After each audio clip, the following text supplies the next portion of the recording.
अस्सलाम वालेकुम। आज हम टाइप 2 डायबिटीज़ मेलाइटिस की न्यूट्रिशनल मैनेजमेंट के बारे में बात कर रहे हैं। तो सबसे पहले हम ये डिस्कस करते हैं कि टाइप 2 डायबिटीज़ मेलाइटिस है क्या।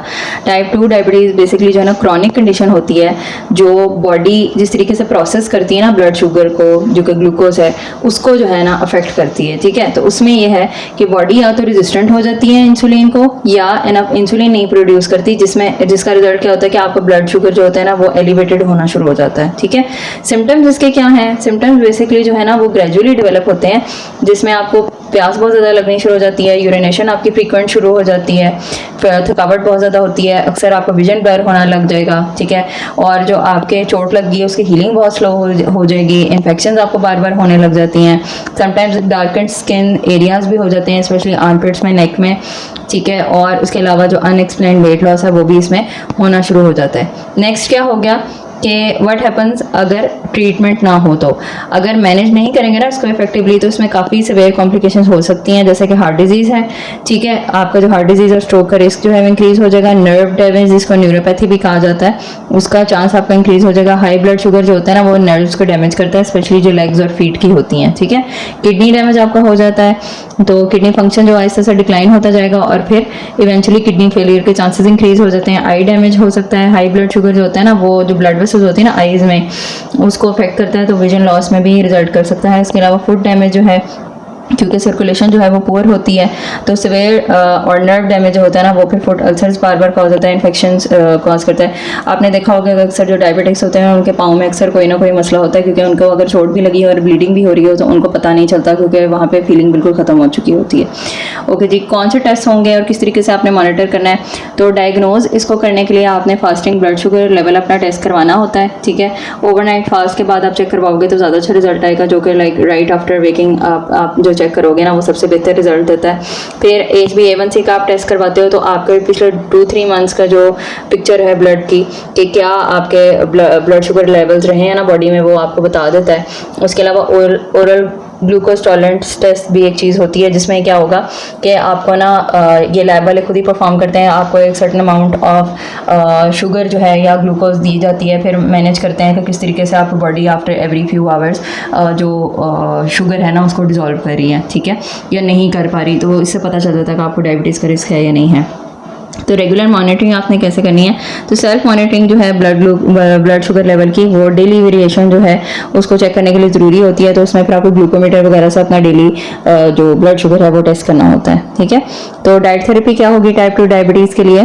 तो ये मैं आपको बताने लगी। बेसिकली आपने ब्लड शुगर लेवल जो है मॉनिटर करना होता है, जिसमें हेल्दी ईटिंग हैबिट्स जो है वो प्रमोट होंगी और हेल्दी वेट जो है ना उसको मेंटेन करना होता है। ठीक है, ओके। की डाइटरी अप्रोचेस क्या क्या होंगी? बैलेंस मील्स आपने खाने हैं, पोर्शन कंट्रोल करना है, कार्बोहाइड्रेट काउंटिंग करनी है। बैलेंस मील्स में बेसिकली आपने कार्बोहाइड्रेट का, प्रोटीन का और हेल्दी फैट्स का मिक्स रखना है हर मील में। ठीक है, और पोर्शन कंट्रोल आपने कैसे करना है कि आपने जो पोर्शन साइजेस है ना उसको आपने मेंटेन रखना है। दूसरी बात ये कि कार्बोहाइड्रेट काउंटिंग जो है वो आपको अंडरस्टैंड करनी, आप ऑब्वियसली किसी डाइटिशियन के साथ बैठ के प्रॉपर तरीके से कार्बोहाइड्रेट काउंटिंग सीखोगे तो फिर आपको पता चलेगा कि किस फूड में कितना कार्बोहाइड्रेट होता है और उसको आपने किस तरीके से अपना ब्लड शुगर रेगुलेट करने के लिए यूज़ करना है। ठीक है, कौन से फूड इसमें खाने हैं? आपने नॉन स्टार्ची वेजिटेबल जो होंगे उसका आप फूड जो है कंजम्पशन इंक्रीज़ करोगे, जिसमें स्पिनच आ गया, ठीक है, ब्रोकली, पेपर्स वगैरह जिस तरह होती हैं, स्पेशली कैप्सिकम वगैरह, तो इस टाइप की चीज़ें आप यूज़ कर सकते हो, क्योंकि ये लो होती हैं कार्बोहाइड्रेट में और फाइबर में हाई होती हैं। फिर होल ग्रेन में आप कौन कौन सी यूज़ करोगे? ब्राउन राइस, किनवा, होल ग्रेन ब्रेड, ओट्स, ये सारा दिन जो है ना आपको सस्टेन एनर्जी प्रोवाइड करेंगे। कुछ फूड्स ऐसे होते हैं जिन जो ना फ़ौरन आपका ब्लड शुगर लेवल स्पाइक करते हैं, उनको कहा जाता है कि उनका जो ग्लाइसेमिक इंडेक्स है वो हाई है। तो आपने इस तरह के फूड्स लेने हैं जिनका ग्लाइसेमिक इंडेक्स लो है और वो एकदम से ब्लड शुगर लेवल आपका स्पाइक नहीं करते, वो स्लो आपकी ब्लड में ना शुगर रिलीज़ होता रहता है, तो काफ़ी कंट्रोल रहता है और उसी में आपके डायबिटिक्स होने के जो काफ़ी सारे प्रॉब्लम्स हैं ना वो इसी फूड्स में ही रिजॉल्व हो जाते हैं। ठीक है, तो लीन प्रोटीन आपने इंक्लूड करने हैं अपने डाइट में, जिसमें पोल्ट्री आ गई, फिश, लेग्यूम्स, टोफू और लो फैट डेयरी प्रोडक्ट, क्योंकि आपने मसल हेल्थ जो है वो मेंटेन रखनी है और आपने जो ब्लड शुगर लेवल है उसको स्पाइक नहीं होने देना। देन हेल्दी फैट्स आ गए, उसमें avocados, nuts, seeds, olive oil, ठीक है। ये सारे के सारे हार्ट हेल्थ को भी प्रमोट करेंगे और ओवरऑल आपकी जो कंडीशन है उसको भी इम्प्रूव करेंगे। ऑलिव ऑयल जो है वो आपने as it is raw drizzle करना होता है अपने सैलड के ऊपर, ठीक है। कोशिश करें कि एक्स्ट्रा वर्जिन ऑलिव ऑयल जो है वो आप परचेज़ करें और इसको कुकिंग के लिए आपने यूज़ नहीं करना। फ्रूट्स आपने कौन कौन से लेने हैं, आपने बेरीज, एप्पल, ऑरेंजेस जो है वो ले सकते हो क्योंकि इनका फाइबर कंटेंट अच्छा होता है और ग्लाइसेमिक इम्पैक्ट जो है या ग्लाइसेमिक लोड जो है वो लो होता है, ठीक है। तो बेसिकली जो डाइट हम सारी ये बात करें ना, ये है लो ग्लाइसेमिक लोड डाइट, जिसको लो जीएल डाइट भी बोला जाता है। अवॉइड कौन से फूड्स करने हैं, शुगरी फूड्स वगैरह अब आपने नहीं खानी, सोडा, कैंडी, पेस्ट्री, कोई भी शुगर, हाई शुगर आइटम होगा ना जो ब्लड शुगर स्पाइक कॉज करेगा, ये सारी आपने एक्सक्लूड कर देनी है अपनी डाइट में से। उसमें रिफाइंड कार्बोहाइड्रेट्स आ जाते हैं, वाइट ब्रेड आपने अब नहीं लेनी, वाइट राइस वगैरह आप नहीं लोगे, ठीक है। फिर हाईली प्रोसेस ग्रेन्स जो होती हैं ना वो रैपिडली इंक्रीज करते हैं ब्लड शुगर लेवल, तो ये भी आपने अवॉइड करने हैं।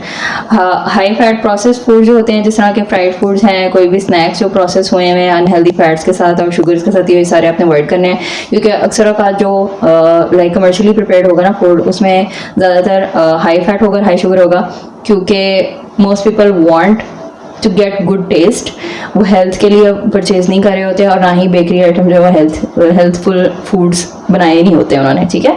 तो that is the reason why अगर आप वो कोई चीज़ कंज्यूम कर रहे हो ना तो it is going to affect you. Next आ गया the full fat dairy and fatty cuts of meat. ये जो होते हैं ना इंक्रीज कर सकते हैं कैलोरी इनटेक को और हार्ट डिजीज का रिस्क जो है वो इंक्रीज कर देते हैं। तो फुल फैट डेयरी आपने नहीं लेनी और फैटी कट्स जो होते हैं मीट के वो आपने नहीं लेने। बेसिकली आपने सिर्फ चिकन का जो है ना वो आपने लेना है ब्रेस्ट और विंग पीस लेना है, बाकी पीसेस आपने अवॉइड करने हैं। अच्छा जी, अगर आप फॉलो नहीं करते प्रॉपर डाइट तो उसके क्या कॉन्सिक्वेंसेज होंगे, तो डायबिटीज़ फ्रेंडली डाइट अगर आप नहीं फॉलो करते तो उसमें अनकंट्रोल्ड ब्लड शुगर लेवल्स आएंगे, हाइपरग्लाइसीमिया होने के चांसेस इंक्रीज हो जाते हैं और उसके साथ काफ़ी सारी कॉम्प्लिकेशंस एसोसिएटेड होती हैं, उसके चांसेस भी इंक्रीज हो जाते हैं। वेट गेन ऑब्वियसली आपका होगा, पुअर डाइटरी चॉइसेस जो होगी वो ओबेसिटी को कंट्रीब्यूट करेंगे और उससे ओबेसिटी जो है वो ऑटोमेटिकली आपकी जो इंसुलिन रेजिस्टेंस होगी उसको वर्स करेगी, तो आपकी ये जो कंडीशन है वर्स से वर्स होती जाएगी। कॉम्प्लिकेशन का रिस्क जो इंक्रीज हो रहा है, आपको कार्डियोवास्कुलर डिजीज का जो रिस्क है वो इंक्रीज हो जाएगा, न्यूरोपैथी और किडनी डैमेज का जो रिस्क है ये सब इंक्रीज हो जाएगा। मेडिकेशन पे आपकी बहुत ज़्यादा डिपेंडेंस हो जाएगी, जितनी आप इंसुलिन तो बार बार लेते जाएंगे ना उतना ही आपकी बॉडी फिर उसके अगेंस्ट भी रेजिस्टेंस डेवलप कर लेती है। या ओरल मेडिकेशन भी आप बहुत ज़्यादा लोगे तो उसमें भी फिर ब्लड शुगर लेवल आपका कंट्रोल तो हो जाता है लेकिन आप उस पर डिपेंडेंट भी बहुत ज़्यादा हो जाते हो। इनकेस अगर आपको पर्सनलाइज डाइट थेरेपी चाहिए हो तो आप इस नंबर पर मुझे व्हाट्सएप कर दीजिएगा and I will get back to you. Okay जी, थैंक यू सो मच, अपना ख्याल रखें, अल्लाह हाफिज़।